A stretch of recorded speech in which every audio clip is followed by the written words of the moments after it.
Dada Ana terasa sesak mendengar ucapan Ayu. Bukan karena mendengar pernikahan mereka yang akan dilangsungkan minggu depan, tapi karena mendengar jika ayahnya banyak kenalan di kantor urusan agama. Saat dia minta tolong untuk mengurus pernikahannya kemarin, ayahnya menolak dan dia terpaksa mengurus berdua Erik saja. Bersambung. 6. Ana, ucap Erik. Dia tampak terkejut melihat kehadiran gadis itu. Biasanya Ana pulang kerja jam 5 sore, tadi dia minta izin karena merasa kepalanya begitu sakit. Erik berdiri dari duduknya, tapi tangannya ditarik Ayu, sehingga dia kembali duduk. Wajahnya cemberut melihat sang pria yang langsung berdiri. Bukan saja Ayu yang terlihat tidak senang atas kehadiran Ana yang tiba-tiba, tapi juga sang ibu. Ayahnya hanya memandangi dengan tatapan datar tanpa ekspresi. "Kenapa kakak pulang cepat? Sengaja ingin menguping obrolan kami?" tanya Ayu dengan suara ketus. "Aku tak ada waktu hanya sekedar untuk menguping obrolan tak penting," seru Ana dengan suara sedikit ketus. "Sombong sekali kau, apa kau pikir dirimu sudah hebat karena telah bekerja?" tanya ibu tirinya Ana dengan sinis. Erik menarik napas dalam. Dia terlihat gugup, mungkin tak pernah menginginkan berada dalam posisi saat ini. "Ana, aku minta izin untuk memakai semua persiapan pernikahan kita kemarin untuk pernikahan aku dan Ayu," ucap Erik dengan suara berhati-hati. Ana tertawa mendengar ucapan Erik. Dengan tak tahu malunya dia meminta izin. Jika awalnya gadis itu akan merelakan semua yang telah terlanjur dia sewa, berbeda apa yang ada dalam pikirannya saat ini. Dia tak akan merelakan begitu saja. Uang muka yang terlanjur diberikan akan dia minta sebagian. Karena memang ada uang Erik di sana. Jika WO tak mau dan membatalkan perjanjian, dia tak peduli. Toh, pernikahan dia juga batal. Kenapa minta izin denganku? Pakai saja kalau masih bisa. Aku juga tak butuh, ucap Ana. Ana lalu berjalan menuju kamar. Menghempaskan tubuhnya yang terasa lelah. 1 jam mungkin cukup untuk beristirahat, setelah itu dia akan mencoba meminta uang yang telah terlanjur disetor untuk pembayaran. "Kamu dengar sendiri kan, Mas? Ana itu telah mengizinkan kita pakai semua persiapan pernikahannya," ucap Ayu. "Tapi sebenarnya tak enak juga, Ayu. Lagi pula semua pesanan yang Ana lakukan sesuai seleranya, apa kamu tak keberatan?" tanya Erik. "Aku yakin selera Kak Ana sama denganku. Seperti pria yang dia suka adalah kamu, aku juga mencintai kamu," jawab Ayu. Ayu memeluk lengan Erik, pria itu tampak risih. Mungkin malu karena ada kedua orang tua mereka. Erik berusaha menepis tangan Ayu dan tersenyum malu pada ayah dan ibu. Dia lalu pura-pura mengambil air minum agar Ayu tak marah dan tersinggung. Ayu yang merasakan jika Erik sengaja menepis tangannya, langsung cemberut. Baru dia ingin marah, Ana keluar lagi dari kamar. Semua mata tertuju padanya. Gadis itu tampak sangat cantik. Tak ada terlihat jika dia baru saja putus cinta. Mata Erik memandangi lekat tanpa kedip. Hal itu membuat Ayu makin marah dan cemberut. "Kemana lagi kamu, Ana?" tanya ayah. Walau dia bertanya dengan sang putri tapi pandangannya entah kemana. Tangannya sibuk dengan rokok. "Aku mau cari uang buat makan. Jika bukan mencari nafkah buat diri sendiri, siapa yang mau menafkahi? Aku sudah tak memiliki siapa-siapa lagi," seru Ana. "Jaga ucapanmu. Kamu pikir siapa yang memberi kamu makan sehingga bisa tumbuh dewasa begini?" tanya ayah dengan suara lantang. Tersulut emosi mendengar ucapan anak gadisnya itu. Ana tersenyum miris mendengar ucapan ayahnya. Tentu saja pria itu tak tahu apa yang terjadi selama ini. Dia hanya sibuk mencari uang tanpa peduli anaknya. "Sejak ibu meninggal aku mencari uang buat makan dan jajanku sendiri. Walau sebenarnya di usia 10 tahun itu masih tanggung jawab orang tua. Aku bisa apa, karena tak memiliki orang tua lagi," ucap Ana. Wajah ibu tirinya yang bernama Rida memerah. Dia tahu jika Ana menyindir dirinya. Selama ini suaminya tak tahu perlakuannya pada Ana. Dia mengancam gadis itu jika berani mengadu. Lagi pula sang suami tak pernah mau mendengar apapun ucapan putrinya itu. "Jangan banyak omong kamu. Kamu pikir siapa yang mencari uang untuk makan kamu selama ini? Apa kamu lupa jika kamu bisa tumbuh besar karena makanan di rumah ini yang dibeli dari hasil kerja kerasku?" seru ayah dengan lantang. "Perlu ayah tahu, sejak ayah menikah dengan ibu Ayu, aku hanya boleh makan 1 kali sehari. Dan kadang itu juga hanya dengan nasi tanpa lauk.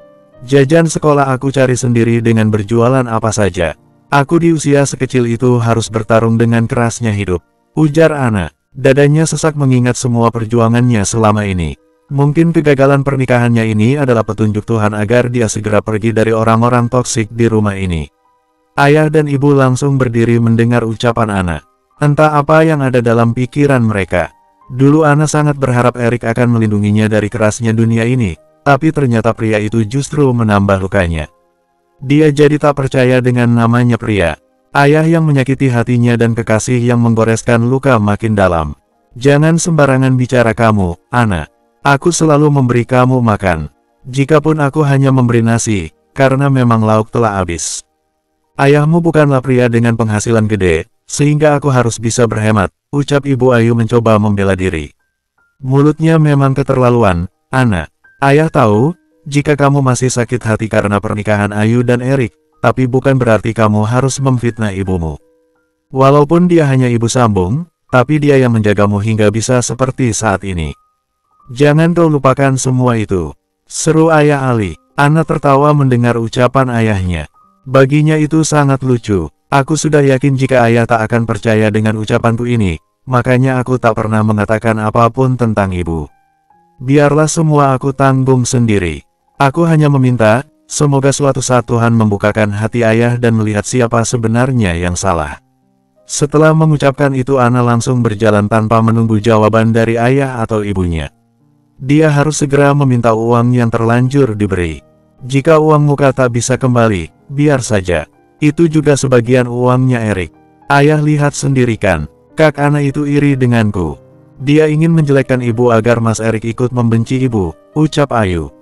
Sudahlah. Ayah pusing, ayah mau istirahat dulu, jawab ayah.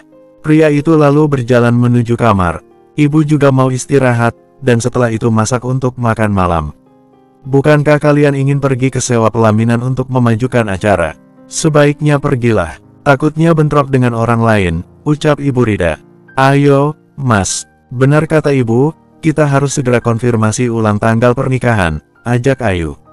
Erik mengangguk setuju. Dia lalu berdiri dan pamitan dengan calon mertuanya itu.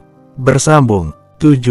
Erik dan Ayu turun dari motor dan keduanya berjalan menuju ke tempat sebuah ruko tempat penyewaan tenda dan pelaminan yang pria itu pesan bersama Ana sebulan yang lalu.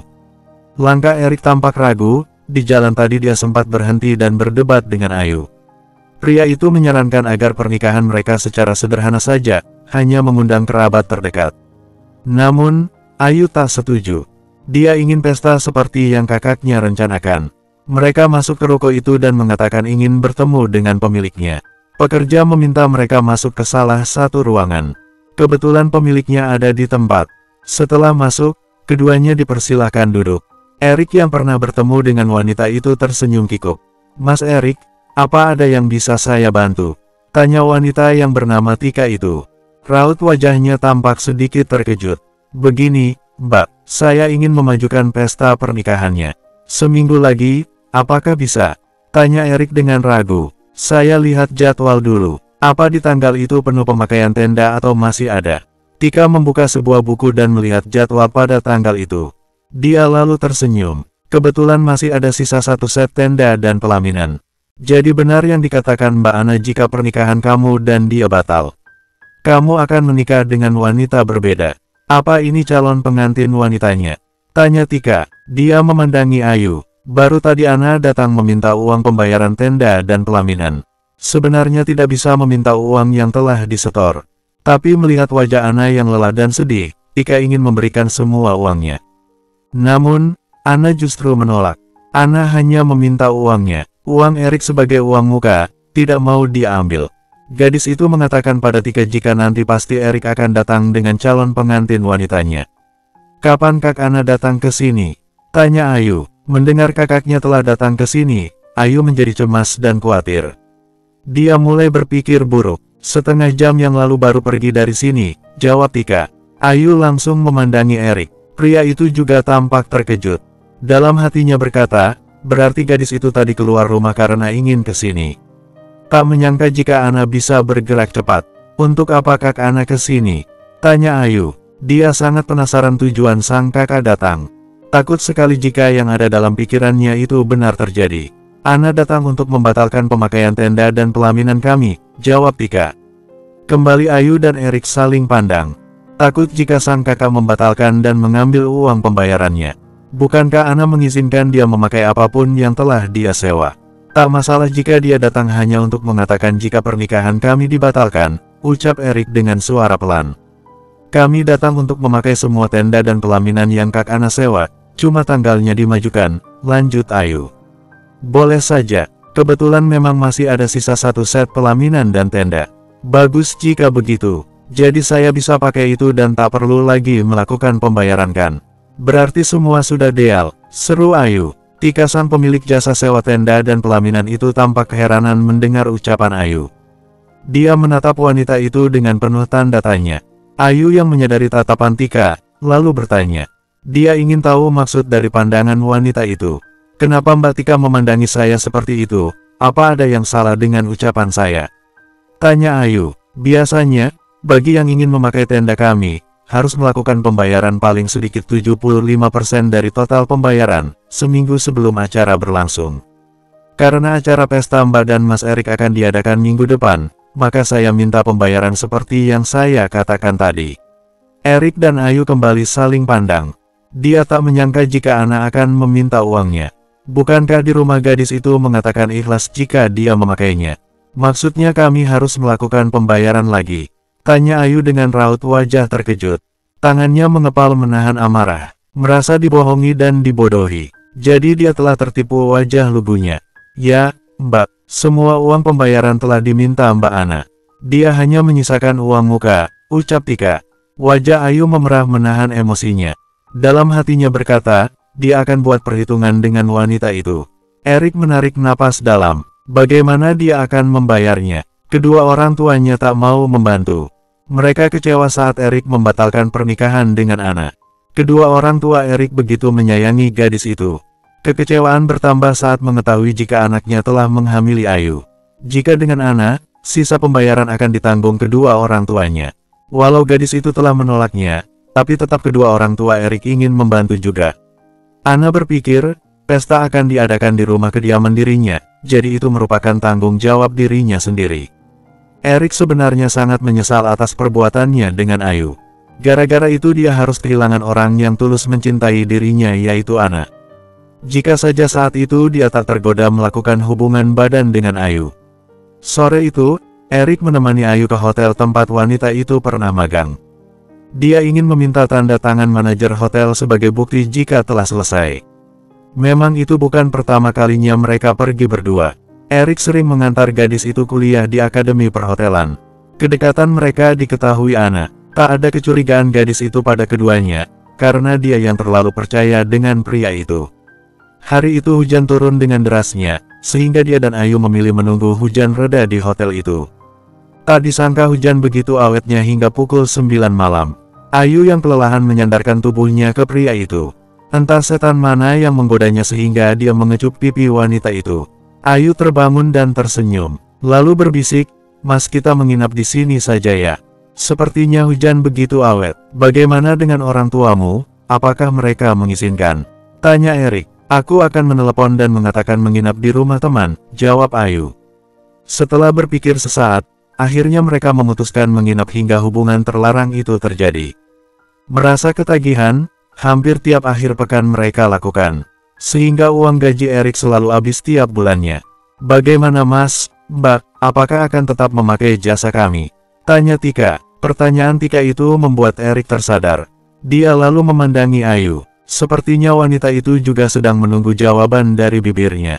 "Mbak Tika, mungkin saya akan mengganti paketnya. Saya minta paket pelaminan yang murah saja. Sesuaikan dengan keuangan saya saat ini," ucap Erik pelan dan berhati-hati. Ucapan Erik itu membuat Ayu terkejut. Rasanya tak percaya dengan pendengarannya. Mana mungkin dia pesta secara sederhana. "Apa-apaan ini, Mas? Apa aku tak salah dengar?" Tanya Ayu dengan raut wajah marah. Bersambung.